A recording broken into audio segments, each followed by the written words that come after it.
أعوذ بالله من الشيطان الرجيم. بسم الله الرحمن الرحيم.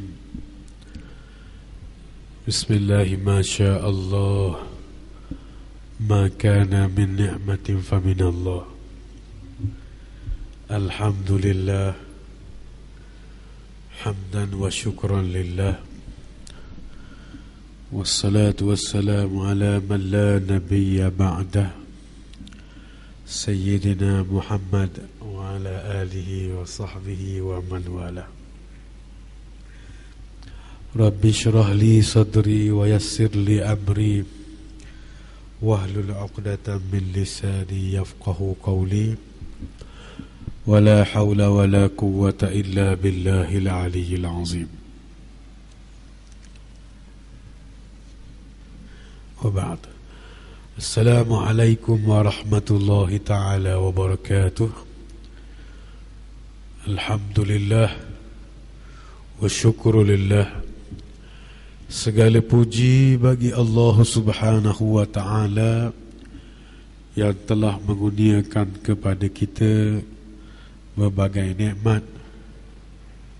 Dan jikalau kita hitung dan bandingkan seluruh nikmat itu dengan amalan dan ketaatan kita kepada Allah, maka tidak akan pernah sebanding. Selawat dan salam atas junjungan besar Nabi Muhammad sallallahu alaihi wasallam dan ke atas ahli keluarga baginda, para sahabat dan orang-orang yang mengikut jejak langkah baginda hingga ke hari kesudahan.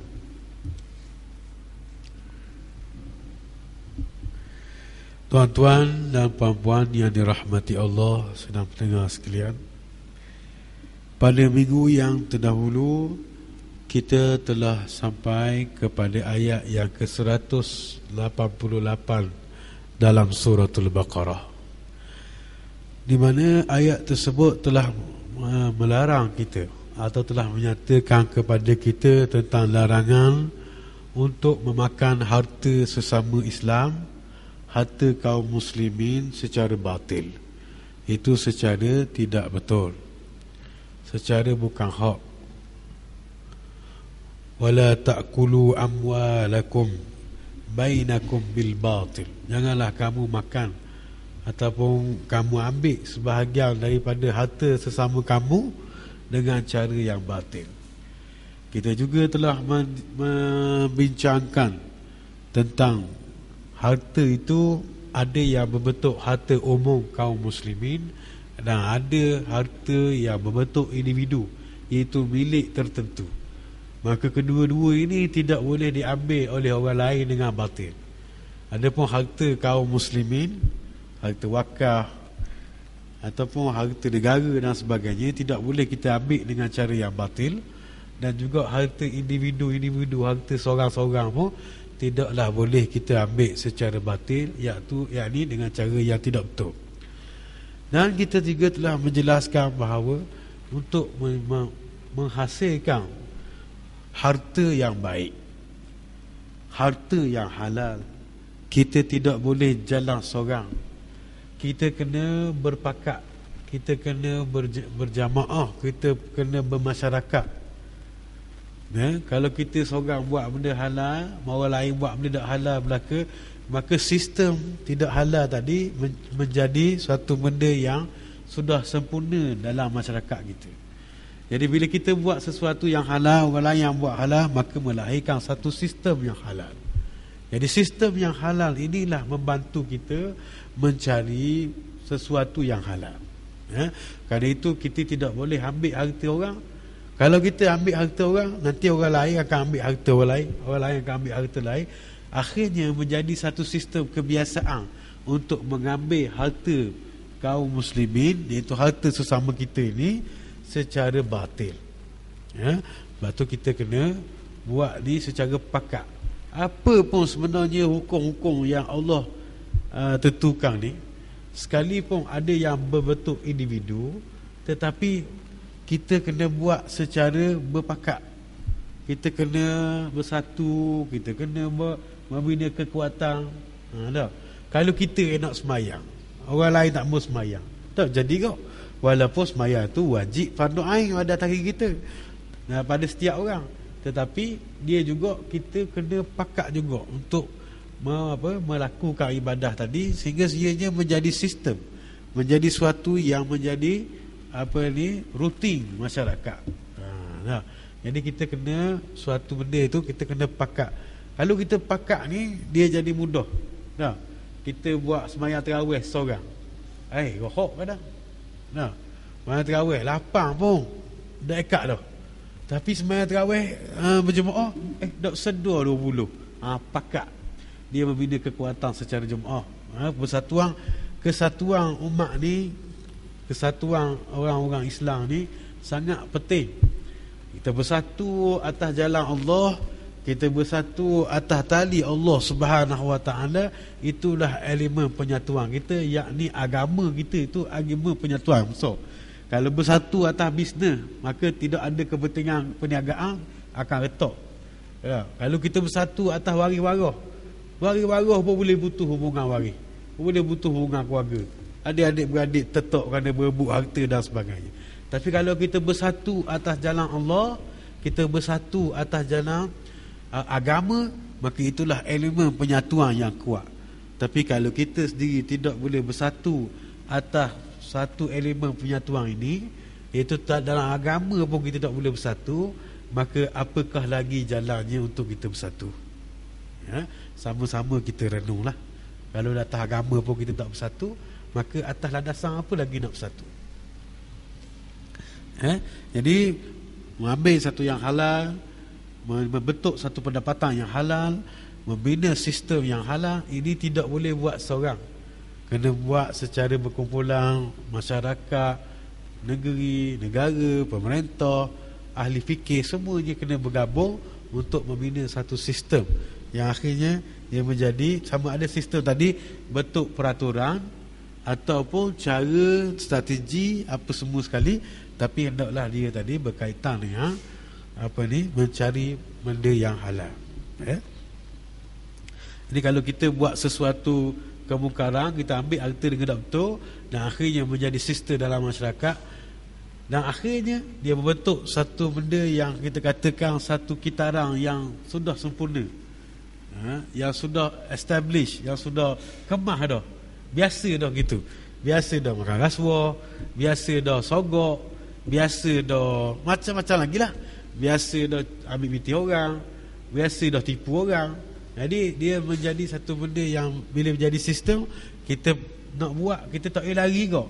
Kalau kita nak jadi baik seorang kita, tapi sistem gitu, maka kita tak boleh juga, kita kena terikut juga.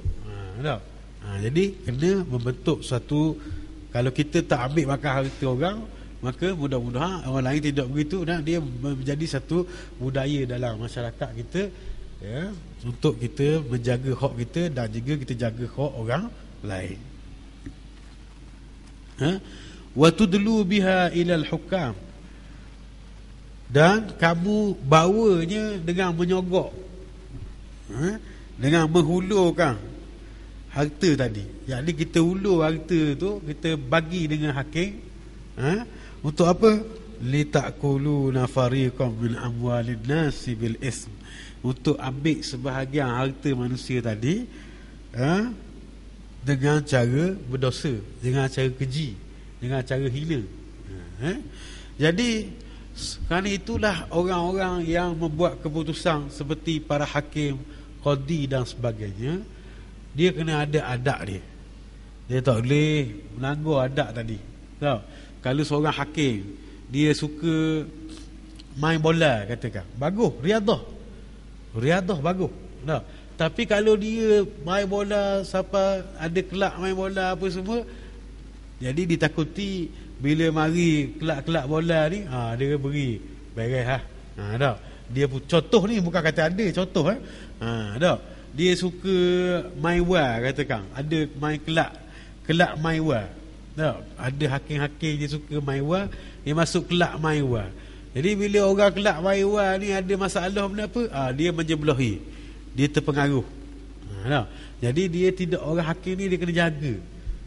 Para hakim, qadi yang memutuskan ni, dia kena jaga dia. Jangan sampai dia akan cenderung, akan memihak kepada sesuatu orang yang dia kenal. Sebab tu dia tak boleh macam orang ramai. Tak? Dia tak boleh buat perkara lara. Tak?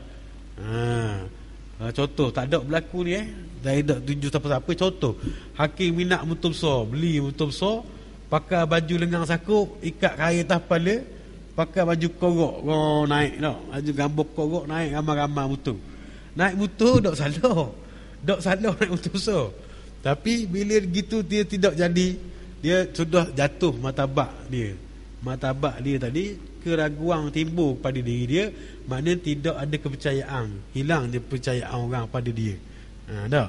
Dia pergi tengok pasal jawabak, dia dulu duduk depan sekali tengok. Tak? Nak tengok ular ke dalam orang jawabak waktu bik ni, dia tak boleh begitu. Orang awam tak apa. Tak? Nak duduk situ tengok jawabak benda, dalam kotak tu ada ular ataupun ada binatang pelik. Tak? 2 jam cakap tak tunjuk dalam kotak. Buka dak pelik bandar pun. Kena lebong habis. Cokoh buang masa. Pelik ada binatang pelik dalam kotak ni. Tak. Tengok pelik juga tapi dak pelik bandar dah. Ikan keli putih ke tak? Mana ikan keli bala ke? Peliklah sikit. Jadi bagian tunggu tu kalau macam hakim ke mufti ke qadi ke, dia duk cokoh pasal dengan orang ramai, tak boleh. Dia tidak boleh pergaulan begitu kerana dia tadi dibimbangi. Yang pertama, hilang kepercayaan orang atas diri dia. Yang kedua, dia tadi bila dia bergaul dengan banyak orang, maka bila mari orang tadi dia rasa memihak. Ini dia rasa kasih kepada seseorang tadi. Makan kat orang ramai, orang bayar sama. Ada orang ni bayar sama. Tengok hakim makan bayar. Lah kali bila ada kes dia, memihak. Jadi banyak benda. Apatah lagi perkara-perkara yang lara, tak? Main bola ke, main golf ke, benda ke, tak? Tidak ada masalah pada orang awam untuk riadah, tapi dia menjadi perkara yang lara bagi orang yang berstatus hakim, memutuskan. Apatah lagi yang hakim-hakim ni kita tengok sekarang sebagai hakim yang di mahkamah syariah. Sebenarnya mahkamah sivil pun dia kena jaga juga. Sebab mahkamah sivil pun dia ada integriti juga, dia ada ketedusan juga. Jangan memihak. Kita kalau macam pegawai ataupun orang yang menguruskan takbir, dia tak apa saing orang ramai, baik dengan orang ramai, memudahkan urusan orang. Sebab dia bukan dia kata nak memutuskan sesuatu hukuman. Tapi hakim di sini itu orang yang memutuskan. Kata hukum asal dia makna ilmu. Daripada hakim ni keluar hikmah. Daripada hukum tu, hukumun keluar perkataan hikmah. Jadi orang yang hakim ni sendiri ada sudah mengandung makna hikmah dalam diri dia. Hikmah adalah pancaran daripada keadilan. Antahkumu bil adl. Wa idza hakamtum bainan nas antahkumu bil adl. Dan apabila kamu menghukum sesama manusia, kamu hendaklah menghukum dengan adil. Adil ialah wad'u syai' fi mawadi'ihi, meletakkan sesuatu pada tempat dia. Pada tempat dia. Jadi tahu guna tempat dia. Meletakkan sesuatu pada tempat yang sewajarnya. Dah tahu guna. Tahu guna. Tahu guna tempat yang sewajarnya. Betul duduk situ, betul duduk sini. Itulah ilmu hikmah. Kata Ibnu Qutaibah, hikmah itu adalah hasil daripada ilmu dan amal kita. Kita mengamalkan ilmu kita, maka terkeluarlah hikmah. Kita tahu tempat-tempat yang benar tadi, tempat-tempat yang sewajarnya itu melalui hikmah. Jadi hakim sendiri hendaklah orang yang sudah ada mengandung makna hikmah dari segi hakim tadi sendiri. Makna hakim sudah mari daripada perkataan hukum, dan hikmah juga mari pada perkataan itu. Antaranya disebut dalam hadis, iaitu orang yang mengikhlaskan diri dia. Man akhlasa lillah arba'ina yauman, ataupun arba'ina sabahan. Siapa yang mengikhlaskan diri dia kepada Allah 40 pagi, maksudnya 40 hari. Tafajjarat yanabi'ul hikmah, akan terpancarlah kita kata mutiara-mutiara hikmah tu, kesan-kesan hikmah tadi, cahaya-cahaya hikmah tadi, fi qalbihi, pada hati dia, ala lisanih, sehingga terkeluar kepada mulut dia. pertutur orang dia. Dah. Ya. Contoh itu kena penting. Sebab tu watudlu biha ilal hukam, kamu tudlu daripada perkataan adalah dalam bahasa Arab, iaitu kita ulur timba. Tahu? Ulur timba tu, kalau kat kita ulur timba dalam perigi. Nah, dalam orang Arab ada juga nak pergi, tapi kebanyakannya dia ulur tali ni, rumah dia 5 tekak. Anak dia balik Kedah, anak dia panggil nama mak dia, lepas tu mak dia ulur baku, ulur tali baku. Dia potong barang dalam baku tu, mak dia karang, baru dia naik tangan kosong, naik rumah tangan kosong. Dia kalau tingkat 5, tingkat 6 tak ada beli, ulur tali lah. Dia barang ulur tali, macam cerita Ramli tu, ulur tali tu. Tak? Orang dia bawa kaya api karang, gitu. Jadi negara Arab masih ada lagi kampung-kampung yang dia buat gitu. Bukan macam flat tingkat 20 tu tak buat lah. Tapi maknanya kalau tingkat 4, 5 tu tak ada lift, dia ulur gitu. Mak dia ulur baku. Dia pandai. Bila dia balik, dia tak panggil mak. Tak? Kalau kita kan balik rumah panggil mak gitu. Dia tak panggil gitu. Kalau panggil mak tu, 5 tekak buka tikak belaka. Dia panggil nama dia. Macam nama dia Syaimak, dia panggil ya Ummah Syaimak, wahai mak Syaimak. Mak dia buka pintu. Tak? Kalau nama dia apa Ahmad, ya Ummah Ahmad, wahai mak Ahmad. Mak dia buka pintu. Gitu. Kalau dia panggil mak, habis satu apartmen tu buka pintu belaka. Tak? Dia tak panggil mak, dia panggil nama mak dia. Nama dia ada situ. Tak? Kita kalau kita panggil mak gitu, sebab kita rumah suti-suti. Dia rumah tekek-tekek gitu. Kalau dia panggil mak, habis buka tikak. Tak? Dia kena panggil nama mak dia. Gitu. Jadi ulur ulur tadi. Waktu dulu biha, kamu ulur, maknanya bukan maksud ni nak cerita asal perkataan tu dulu. Maksud terdulu situ ialah kita beri rasuah, kita beri sogokan, kita beri sesuatu pada hakim tadi untuk menghukum menyebelahi kita. Waktu dulu. Tapi perkataan adl, perkataan tu dulu tu bagi pada adalah, iaitu hulur tali timba tu.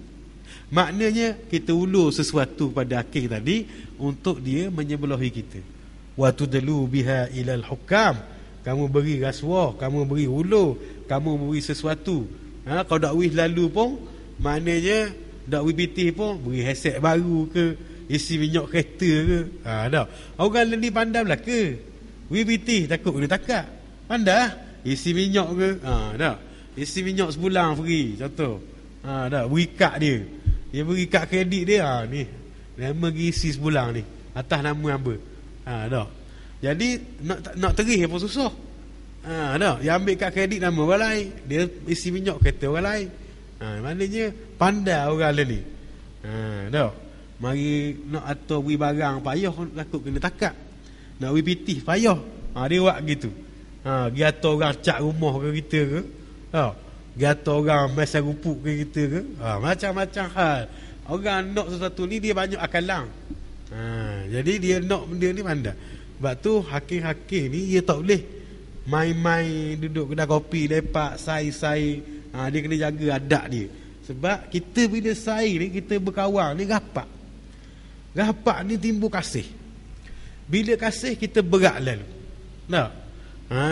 Bila kasih je kita berat lalu. Kita, anak kita contoh. Anak kita kena bahan dia orang. Tapar dia orang ke. Yang pertama sekali kita marah dulu korang tu. Baru orang jelas-jelas orang kata, dia tapar orang dulu ke, dia curi barang orang ke. Baru kita reda sekejap. Tapi kita bila dengar mula-mula tu berat lalu. Kita berat lalu.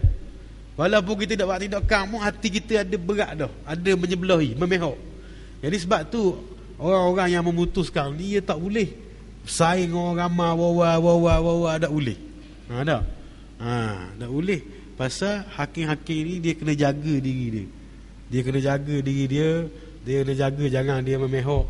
Pada orang tertentu dia memudahkan proses penghakiman. Pada orang tertentu dia memayahkan. Maka tidak adil. Maka ini tak boleh.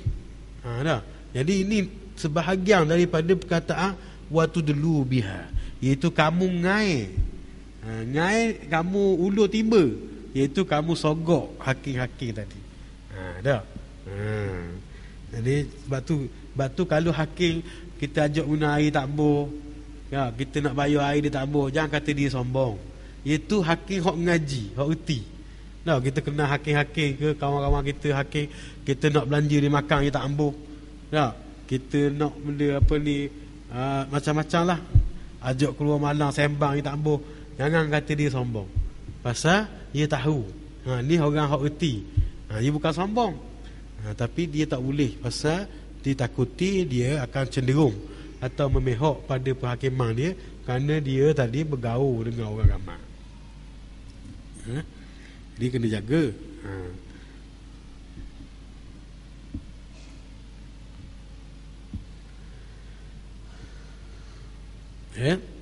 Jadi bagaimana kalaulah berlaku suatu benda yang memang bukan hak dia, bukan hak dia, tapi dia pandai cakap, dia pandai untuk membuatkan sah dari bagi undang-undang, dia pandai belik, dia pandai putar jadi menang alik dia. Dia pandai cakap apa semua, jadi hujah tu jadi kuat alik dia. Mana kalau hakim putus membelahi dia? Dalam masalah ni hakim hanya memutus dengan zahir saja. Nahnu nahkum bil-zawahir wallahu yatawalla as-sarair. Kami menghukum dengan zahir saja, tapi Allah lah yang mengetahui hakikat rahsia sebenar. Ini hak mana dibawakan, cara pendalilan, cara keraguan yang ditimbulkan, hakim putus hak tu saja. Adapun hak di sebalik benda tu bukan lagi kerja hakim. Hak yang hakikat, kalau orang tadi reti pasang lawyer yang pandai belik gini, maka berat pada dia hujah, maka hakim memutuskan secara zahir. Sebab tu Nabi SAW pernah bersabda yang ada dalam Sahih Bukhari, iaitu Nabi sebut innama ana basyarun, sesungguhnya aku ini manusia biasa. Manusia, bukan manusia biasa, manusia. Fa innahu ya'tinil khasam, kalau ada orang bawa satu pengaduan, fala'alla ba'dukum ayyakuna ablagha min ba'd. Kadang-kadang ada satu golongan ni, satu puak ni, setengah daripada yang membawa pengaduan ni, dia lebih fasih cakap. Dia lebih pandai atur kata, menyusun hujah, mematuhkan hujah.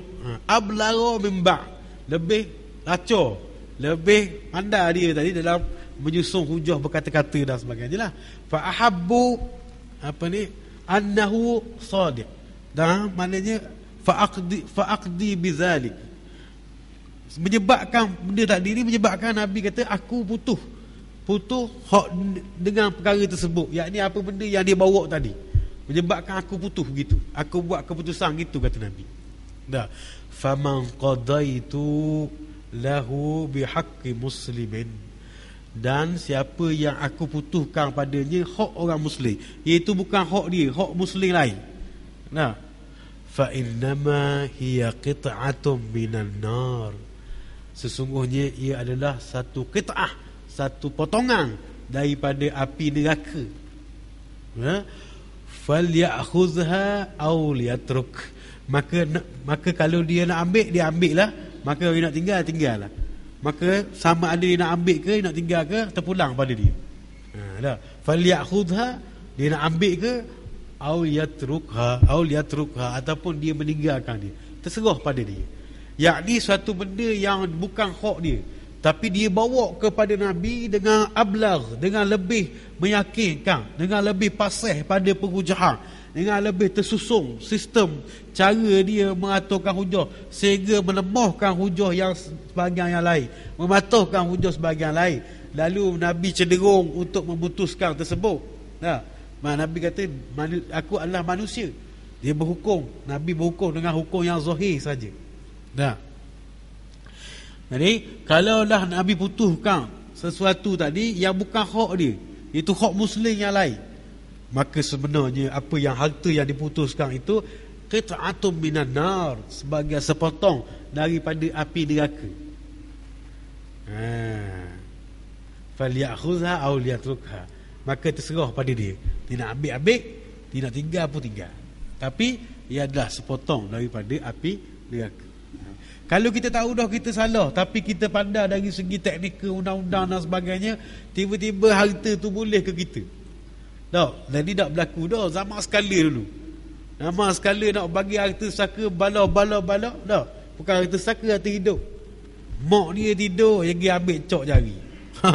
Tokong nama. Kawan ni bangun tengok, wah dia hitam jari aku. Tak ada dah, orang tak nak. Jual dah. Nah, sekarang ni tak boleh lah. Ada sistem dan sebagainya. Dulu-dulu dah. Dia dulu-dulu boleh buat gitu. Tukar nama, cok jari, macam-macam lah. Dah. Jadi dia boleh buat secara tu, secara orang kata legal, secara berundang-undang, benar, sah dari segi undang-undang. Maka dia tahu dah bukan hak dia. Nah, lek-lek dah ayah dia besar. Tanah depan ni wakaf. Nah, tanah depan ni wakaf, wak surah. Nah, habis tak ada pun wak wakaf orang berehat. Mu jangan ambil.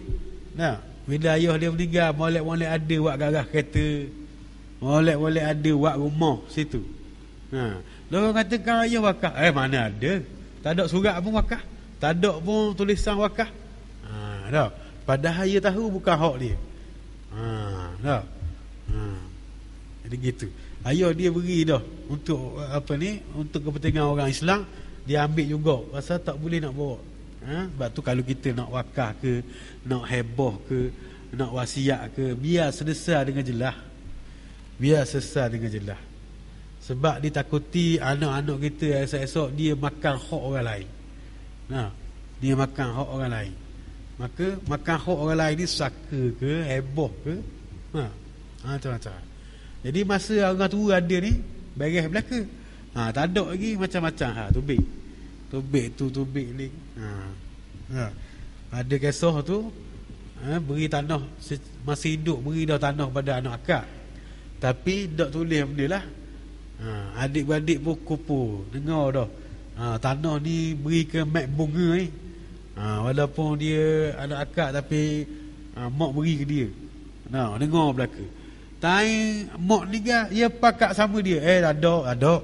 Mak dah kata tak ada surat pun. Susah mak bunga, pindah talai. Cari pula rumah pipit hati ke benda susah. Nyanyi ke dia. Dah. Tapi bab harta orang sanggup buat. Orang sanggup buat bab harta. Kita tengok kadang-kadang tak sabar. Jadi bab harta, bab pakak ni orang boleh perang sama dia. Orang boleh mak ayah dia pun dia boleh khianat. Dah. Kalau kita tengok pengalaman kita di negara Arab, ada anak yang jadi jadi tali baru. Dah, kepada ayah dia. Orang cari ayah dia mengajar. Kadang-kadang ulama azhar sendiri ayah dia ni. Dah. Jadi yang bawa cerita tu, yang buat fitnah tu, anak dia sendiri pergi khabar gini-gini, kena takak, masuk penjara, diseksa. Ayah sendiri, anak sendiri pun ada untuk cari habuang. Sebab tu kita tengok orang putih, bila dia masuk negara Arab, dia buat gitu. Siapa boleh cari Saddam, berapa juta bayar. Siapa boleh cari Gaddafi tu, almarhum semua dua tu, maka beri bayar orang. Gitu cara dia. Cara gitu, dengan bayar orang boleh khianat. Pengikut kuat dia pun boleh khianat juga, sebab bayar. Gitu. Di Malaysia ni ada juga. Beri habuang siapa yang boleh khabar, macam mana, siapa yang membunuh gajah-gajah tu, gajah-gajah daripada Sabah tu. Kena beri gitu, baru orang tapir. Kalau tak ada kau payah, dia beri pun dok tapir kau. Dah tahu. Kalau tahu tapir dah. Sebab bukan senang. Orang nak jadi saksi pula, naik ke mahkamah, yang fikir serabut kepala walah aku ngaku. Kalau khabar besar sikit, pandang dah berapa tambah teksi pergi mahkamah, jadi saksi gini. Kalau orang kacau pula, serangan pula apa semua, nak pergi medah kat lain, ada belaka dalam kepala dia tu. Tapi kalau dok khabar saja-saja suruh ikhlas je, lillah je. Jadi lillah ni, orang kata lillah dengan lelah ni aja sama je. Lang-lang ke, kena molek jadi lillah. Kalau kena nak molek jadi lelah. Lang-lang ke, lelah dengan lillah sama. Jadi dia mengair apa ni, hakim tadi dia memutuskan dengan macam mana pengujahan tadi, bayina apa ni, saksi, dalil dan sebagainya. Dia memutuskan dari segi zahir saja. Adapun hakikat sebenarnya itu adalah Allah saja yang mengetahui. Dan orang yang diputuskan tu walaupun dia menang dari segi perundangan, tapi dia diri dia sedar bahawa dia doktor ambil harta tu. Ya. Harta jangan main. Tak kata kau orang. Kita pun tak. Tak. Profesor, 2 orang profesor, tak. Sama menyamang, sikit je benda. Belajar buat pagar, tak. Makan sekaki pagar ni, contoh ni tak aku ni. Tak ada jemaah Masjid Putih ni kat lain lah. Tak. Profesor sama profesor dah. Bukan orang ke laut, bukan orang buat padi. Tak. Ni profesor sama profesor. Salah buat pagar, makan sekaki tanah dia. Samang lalu. Tak. Jangan main-main bab harta, bab hak ni orang boleh bala. Sebab itulah Islam larang kita makan harta dengan cara doktor. Kerana di situlah bibit-bibit permusuhan tu akan timbul. Bibit-bibit permusuhan akan timbul. Kalau orang tu jadi sabar pun, tapi kalau banyak sangat tak sabar kot dia. Tak. Kalau menyebabkan lain, hal lain, bukan diri dia dah, hak keluarga dia sebagainya, dia kena buat tindakan. Tak. Jadi akan berlaku pertembungan, akan berlaku perbalahan bila kita ambil harta orang lain tanpa apa ni, dengan batil. Bukan macam dulu undang-undang tak ada apa semua. Orang pandai sikit, orang apa debel sikit, nak ambil orang ambil je. Nak ambil buah orang ambil je. Tak. Orang ada kuasa sikit, nak ambil benda orang ambil je. Tak. Orang tua cerita bini orang pun yang ambil. Pasal kata buah-buah, pasal kata makanan padi ni. Zaman dulu, zaman orang kuat menguasai orang lemah. Tak. Pasal kiralah zaman dulu. Jadi kalau kita betul-betul mengamalkan sistem ni, Islam yang Islam suruh ni, maka tidak akan berlaku permusuhan begitu. Tak. Orang ni gagah, orang ni perkasa, dia ambil hak harta orang. Orang lain nak bahang dia tak berani, nak nutup hak tak berani. Lagi upah sahih. Itu jadi masalah pula. Syirik lagi masyarakat. Tak. Masalah lagi pada macam-macam hal. Tak. Kok sihir ni payah nak disabit dengan perundangan. Apatah lagi perundangan sibir payah nak sabit ni. Di zaman Renaissance kebangkitan di barat ni, dia bunuh habis ahli sihir. Pasal dia bunuh wizard, ahli-ahli sihir ni, pasal tak dia nak bukti dalam mahkamah. Dia pakai setan untuk menyakiti orang. Jadi naik mahkamah dia nak sabit. Lalu sebab tu dia bunuh ramai. Zaman kebangkitan barat, ahli-ahli sihir ni habis kena bunuh. Kena bunuh. Wizard apa semua tu kena bunuh banyak pasal tidak boleh nak sabit. Jadi ia buat orang ke tidak buat orang ke, habis kena kerak kepala, kena bunuh habis.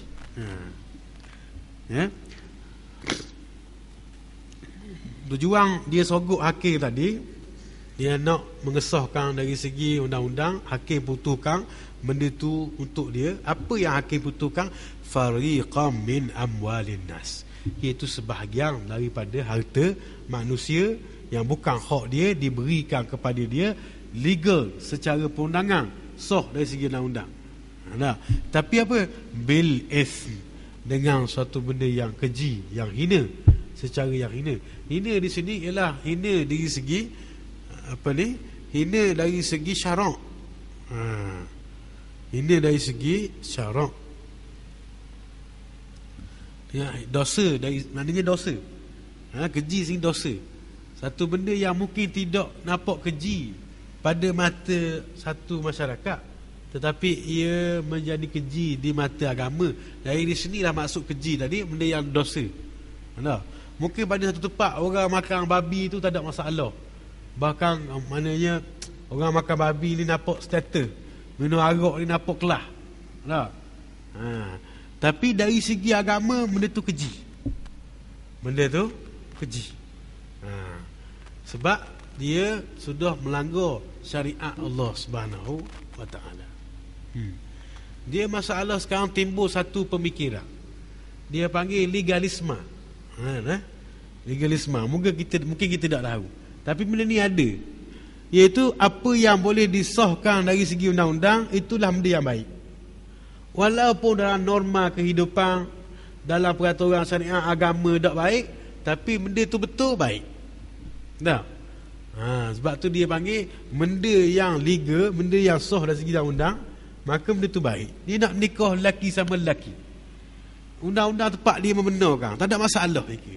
Padahal agama dia pun tak beri. Padahal dari segi norma kebudayaan dia asal pun tak gitu. Nah, tapi bila putus undang-undang boleh? Boleh. Dah. Macam-macam. Dan lagi. Jadi nak putus dari segi undang-undang, maksudnya undang-undang dunia, benda tu baik dari segi undang-undang dunia, tapi dari segi syariat Allah tak baik, maka tak baik.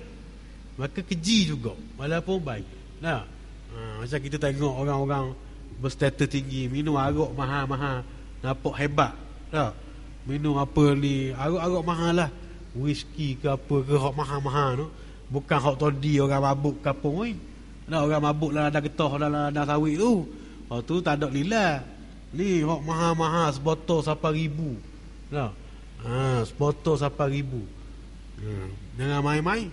Sebotol 8,000 tu. Jadi kelas minum air tu. Orang kita, orang Islam pun ada juga minum, nak tengok kelas juga. Rasa ada status. Kelas apa? Lari daripada agama, so cakap kelas. Tak, dia keji belaka. Lari daripada kehendak agama, keji. Wak gini kelas kek. Tak jadi. Lari pada agama, tak jadi. Orang puang pakai sakak gantung, pakai ketak, nampak model. Tak. Nampak pakai dalam sakak gantung, ketak pula. Nak suruh apa ni? Tak mau orang kata pakai tudung tak kepala. Tak selesai. Pakai tudung saja tak selesai. Tak. Kita tengok dalam masyarakat kita tu. Pakai gaya tudung ni, baju pakai baju adik. Adik sosok dah pegok ni, adik hak baru dah beranak baru lahir.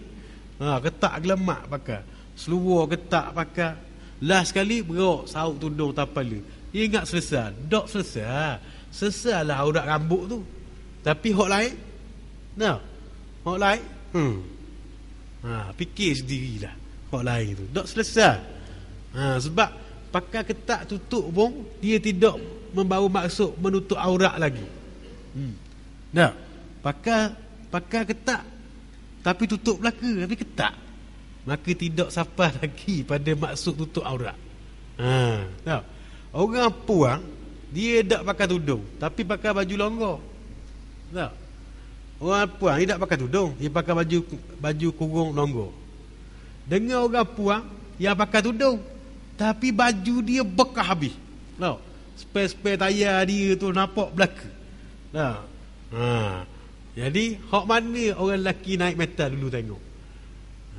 Dia berat anu lagi. Walaupun hak nu tu pakai tudung tapi dia mari metal dia anu lagi. Orang lelaki gerang hak tu lagi. Daripada orang tak pakai tudung tapi dia pakai baju longgar dan sebagainya. Dua-dua tidak menepati maksud menutup aurat. Tetapi biar kita faham.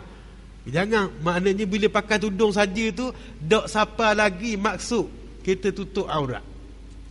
Walaupun ada pesan-pesan gini dalam buku loki kartun pakai yang gini, maka tidak menunjukkan kepada status, benda tu tidak menunjukkan kepada kebaikan. Tapi kebaikan itu adalah mengikut, menepati apa yang dikehendaki dengan syariat agama kita, baru itu baik. Adapun dua daripada itu, orang pandang baik ke comel ke pesan ke apa ke, tidak menepati kebaikan dalam agama kita. Wa antum ta'lamun, dan kamu mengetahui. Sedang dia tahu bahawa harta itu bukan hak dia. Harta itu bukan sebenarnya milik dia. Bukan dia yang sepatutnya menerima harta itu. Jadi kita berhenti dulu di sini dulu pada malam ini. Mudah-mudahan apa yang kita perkatakan ini diberi oleh Allah manfaat di dunia dan di akhirat. Saya mohon maaf kalau ada kesilapan. Mudah-mudahan Allah Subhanahu Wa Taala sentiasa mengampunkan kita semua. Aku qauli hadza wa astaghfirullah li wa lakum. Wassalamualaikum warahmatullahi taala wabarakatuh.